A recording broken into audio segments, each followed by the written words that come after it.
Let's walk through the receipt verification process. Log into your Docyt account by visiting app.docyt.com.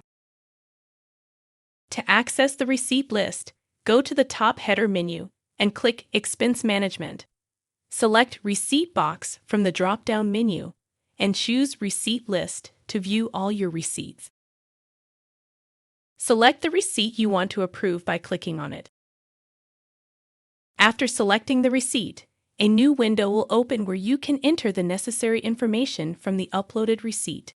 This includes the merchant's name, the amount spent, the expense category, and the transaction date, if not automatically captured by Docyt AI. Once you have accurately entered all the necessary information, click the Approve Receipt Review Next button.